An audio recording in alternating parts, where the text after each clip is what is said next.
Assalamualaikum warahmatullahi wabarakatuh. Perkenalkan, nama saya Desi Wulandari dari jurusan Akidah dan Filsafat Islam dengan nomor induk mahasiswa 1221010023. Saya akan mereview jurnal yang berjudul Refleksi Filsafat Sosial Ibnu Sina dalam Pendidikan Holistik untuk Memperkuat Moral Remaja di Indonesia, yang ditulis oleh Noneng Siti Nurhasanah. Tujuan saya mereview jurnal ini karena untuk persoalan moral remaja di Indonesia itu tidak bisa diabaikan begitu saja.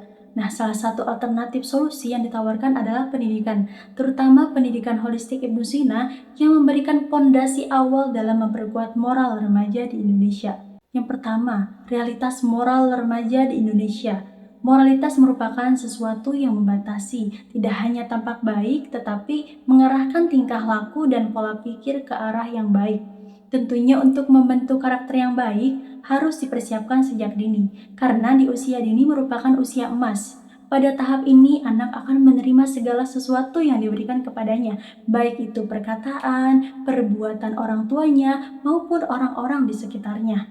Nah, ada sesuatu yang perlu kita ketahui tentang pengaruh globalisasi terhadap rendahnya moral. Pertama, globalisasi modern membawa serta banyak tantangan dalam bentuk ekonomi, budaya, sosial, politik, dan semua hak, serta masalah yang berkaitan dengan interaksi sosial. Kedua, globalisasi menyebabkan etika, perilaku, dan moral bangsa menjadi begitu rendah dan mengabaikan norma-norma sosial yang berlaku. Bahkan spiritualitas tidak memiliki nilai agama. Ketiga, globalisasi mengubah seluruh pandangan, pemikiran, dan cara berpikir setiap anak remaja.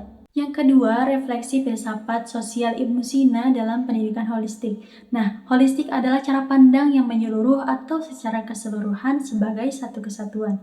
Model pendidikan holistik ini ada 3 skema, yaitu yang pertama pengetahuan tentang kebaikan atau knowing the good. Yang kedua, merasakan dan mencintai kebaikan atau feeling and loving the good.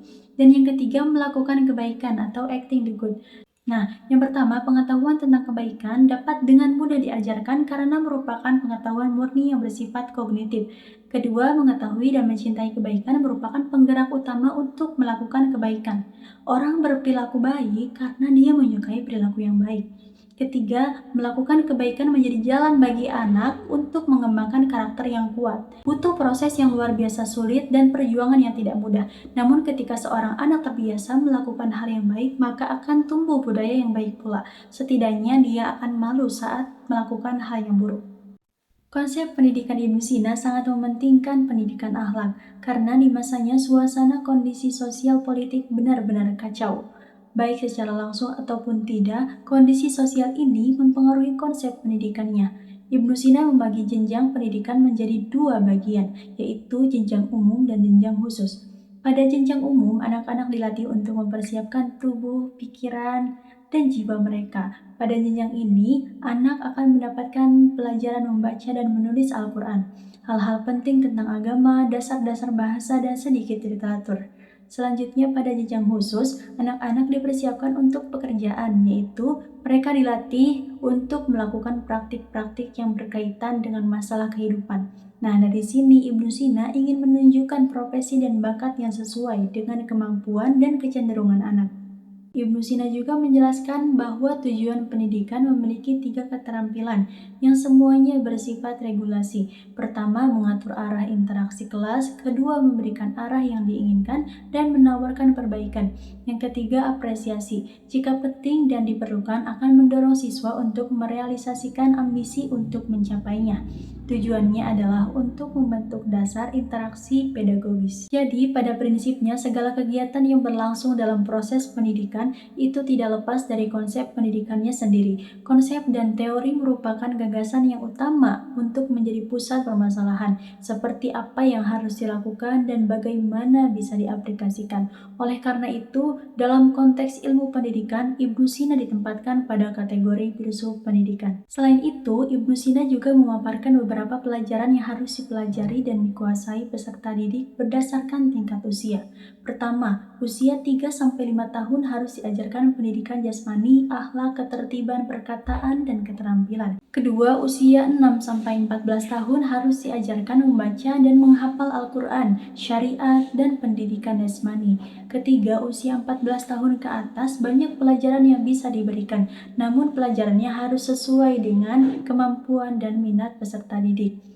Metode pendidikan yang ditawarkan oleh Ibnu Sina yaitu metode talqin untuk pengajaran Al-Quran, demonstrasi untuk pengajaran menulis, pembiasaan dan keteladanan untuk pengajaran akhlak, diskusi dalam menyajikan pelajaran kepada siswa, latihan pelajaran pada tugas pelajaran yang telah diselesaikan, dan tugas sekaligus memberikan pelajaran untuk melatih. Yang ketiga, memperkuat moral remaja di Indonesia. Generasi hari ini adalah hasil dari pendidikan masa lalu. Pendidikan memang bertujuan untuk membentuk manusia seutuhnya yang meliputi penguasaan ilmu pengetahuan, keterampilan, sikap, serta manusia yang tidak hanya cerdas dan terampil, tetapi juga menjalani kehidupan dengan sifat yang mulia, terutama kepada sesama manusia.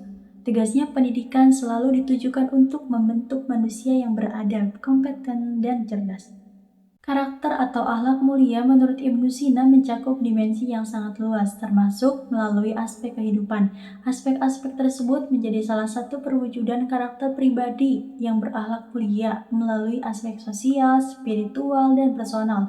Jika beberapa pandangan Ibnu Sina tentang tujuan pendidikan saling dikaitkan, akan terlihat bahwa Ibnu Sina memiliki pandangan hierarkis dan struktural tentang tujuan pendidikan. Ia memiliki pendapat tentang suatu tujuan yang bersifat universal. Ia juga memiliki pendapat tentang tujuan kurikulum dan tujuan operasional. Selain itu, tujuan pendidikan yang dikemukakan Ibnu Sina tampaknya didasarkan pada pendapatan tentang insan kamil atau insan sempurna. Ibnu Sina ini ingin agar manusia mewujudkan seluruh potensi dirinya secara seimbang dan holistik, mengarahkan tujuan dan pendidikannya universal kepada pendidikan manusia yang sempurna. Sebagaimana disimpulkan Abidudinata, Ibnu Sina tampaknya tidak berkenan dengan penerapan hukuman. Ini karena sikapnya yang menghargai harkat dan martabat manusia. Namun Ibnu Sina tetap mengizinkan hukuman jika ditegakkan dan dilakukan dengan hati-hati. Selain itu, dalam kesimpulannya Ali Al-Jumbulat, Ibnu Sina mengatakan bahwa dalam menghukum anak didik, sebaiknya terlebih dahulu memberikan peringatan dan ancaman, tidak menggunakan kekerasan terhadap anak.